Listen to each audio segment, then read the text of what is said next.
2 வாரத்துக்கு முன்னாடி கடைசி கடவாப்பல் உடஞ்சிருச்சு. காலையிலே ப்ரஷ் பண்ணிடுவேன். டீ, காஃபி எதுவும் குடிக்க மாட்டேன். நமக்கு எப்படி இந்த சம்பவம் நடந்துச்சேன்னு மூளைக்கும் மனசுக்கும் நல்ல ஒரு வாக்குவாதம்.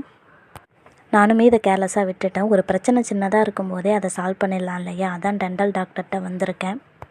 3வது கடைவாய்ப்பல், அதாவது நாணப்பல்னு சொல்லுவாங்க. இது வரிசையாக நேரெல்லாம் வளராது. வெர்டிக்கலாக, ஹரிசாண்டலாக, ஹை லெவலாக, லோ லெவலாக தான் வளரும். இந்த பல் கடைசியாக இருக்கிறதுனால ப்ரஷ் பண்ணும்போது நல்லா க்ளீன் ஆகிறதில்ல.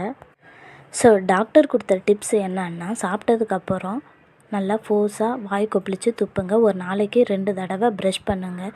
இதெல்லாம் சாத்தியமா சரண்யான்னு கேட்டால், பல்லு வேணுன்னா நம்ம சாத்தியப்படுத்தி தான் ஆகணும். இந்த தகவல் உங்களுக்கு பயனுள்ளதாக இருந்தால் லைக் பண்ணுங்கள், ஷேர் பண்ணுங்கள், மறக்காமல் சப்ஸ்கிரைப் பண்ணுங்கள். நம்ம புன்னகையோடு இருந்தால் தான் நம்ம வீடும் சந்தோஷமாக இருக்கும். டாட்டா.